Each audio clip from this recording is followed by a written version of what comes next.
Assalamualaikum warahmatullahi wabarakatuh. Kami dari kelompok 3 mata kuliah metodologi penelitian. Di sini kami akan mempresentasikan hasil tugas dari case study, di mana kami dari kelompok 3 beranggotakan saya sendiri yaitu Salsabila NIM 19053060, kemudian rekan saya Cynthia Indah Puji Rahayu NIM 19053096, selanjutnya Sri Adinda Finisi NIM 19053097 dan Civa Fionalita NIM 19053063. Di sini kami akan menjelaskan 3 soal. Yang pertama saya sendiri akan menjelaskan jawaban dari soal pertama, yaitu apa permasalahan utama pada latar belakang skripsi yang dibuat oleh mahasiswa di atas. Jawabannya, pada skripsi 1, permasalahan utama pada latar belakang skripsi di atas yaitu kurangnya minat para siswa di sekolah SMA Muhammadiyah 2 Padang untuk melanjutkan perkuliahan ke perguruan tinggi karena dipengaruhi oleh motivasi belajar siswa itu sendiri, yang dimana motivasi belajar juga tergantung pada lingkungan belajar siswa. Selain itu, yang mempengaruhi minat untuk melanjutkan ke perguruan tinggi yaitu prestasi siswa itu sendiri, di mana siswa yang melanjutkan pendidikan ke perguruan tinggi kebanyakan adalah yang berada pada peringkat 10 besar, sedangkan siswa yang keluar dari 10 besar merasa tidak percaya diri untuk melanjutkan perkuliahannya ke perguruan tinggi. Nah, selain itu, kondisi ekonomi orang tua juga berpengaruh terhadap minat siswa untuk melanjutkan perkuliahan ke perguruan tinggi. Selanjutnya, skripsi 2 dan skripsi 3 akan dijelaskan oleh rekan saya, Sri Adinda Finisi. Kepada Dinda dipersilahkan. Baiklah, selanjutnya skripsi 2. Jadi permasalahan utama pada latar belakang skripsi 2 di atas yang membahas masalah tentang minat berwirausaha yang berhubungan dengan partisipasi siswa dalam kooperasi dan hasil belajar siswa pada mata pelajaran kewirausahaan. Faktor berkurangnya jiwa kewirausahaan masyarakat salah satunya peneliti berpendapat bahwa pengangguran di Indonesia cukup banyak terjadi. Jiwa kewirausahaan juga sangat penting dimiliki oleh siswa sebagai bakal hidup karena dengan memiliki jiwa kewirausahaan diharapkan mereka bisa lebih mandiri, kreatif, dan inovatif. Sehingga tidak semata-mata setelah lulus dari lembaga pendidikan kemudian menggantungkan hidupnya sebagai PNS, guru, polisi, TNI, dan sebagainya. Selanjutnya yaitu skripsi 3. Jadi permasalahan utama pada latar belakang skripsi di atas membahas tentang permasalahan hasil belajar siswa. Ujian MIT kelas 10 di SMA Negeri 3 Padang tahun ajaran 2019-2020. Pada mata pelajaran ekonomi memiliki rata-rata masih di bawah KKM, yang mana peneliti menyatakan bahwa bimbingan belajar belum mempengaruhi belajar siswa. Sekian yang dapat saya jelaskan, saya kembalikan kepada moderator.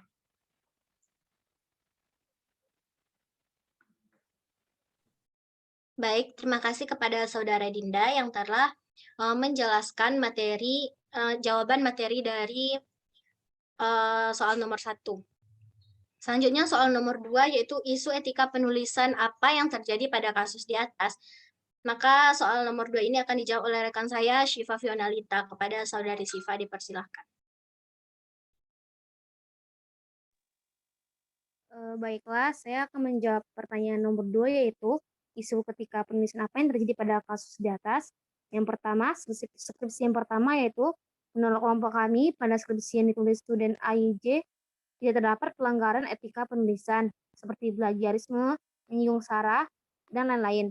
Tetapi terdapat kekurangan seperti sebelum lengkapnya data dimasukkan peneliti untuk mendukung opininya.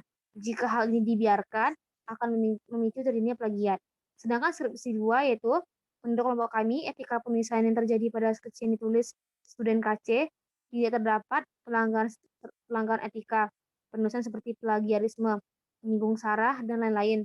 Tetapi terdapat beberapa kekurangan seperti pernyataan masih berupa opini peneliti dan belum disertai dengan data yang sebenarnya. Jika hal ini dibiarkan akan memicu terjadinya plagiat.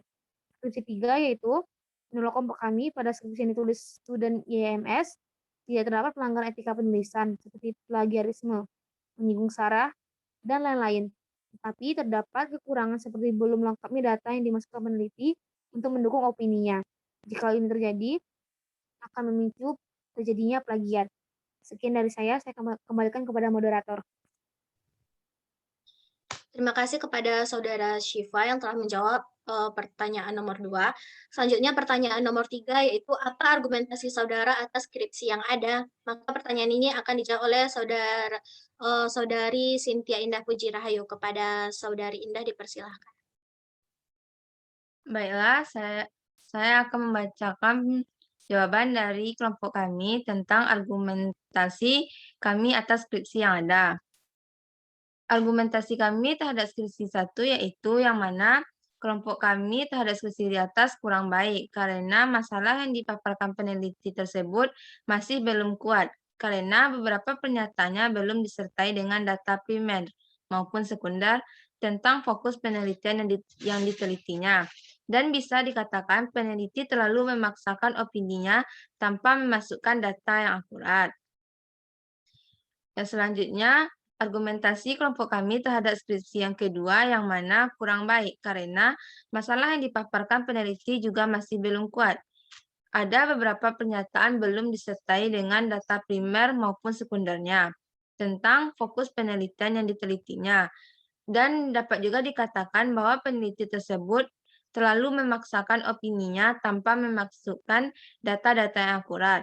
Selanjutnya, argumen kelompok kami terhadap skripsi yang ketiga yang ditulis oleh student YMS yang membahas tentang hasil belajar siswa ujian MIT kelas 10 di SMA Negeri 3 Padang. Tahun ajaran 2019-2020 pada mata pelajaran ekonomi, yang mana terdapat kekurangan yaitu dalam menyampaikan latar belakang masalah penelitiannya masih belum disertai dengan data yang cukup dan akurat. Dan beberapa pernyataannya masih berupa opini peneliti. Sekian penjelasan dari saya kembalikan ke moderator. Terima kasih kepada Saudari Indah yang telah menjawab pertanyaan nomor 3. Baiklah, sekian hasil jawaban dari kelompok 3 atas tugas dari case study. Apabila ada salah dan janggal, kami mohon maaf. Wabillahi taufiq wal hidayah. Wassalamualaikum warahmatullahi wabarakatuh.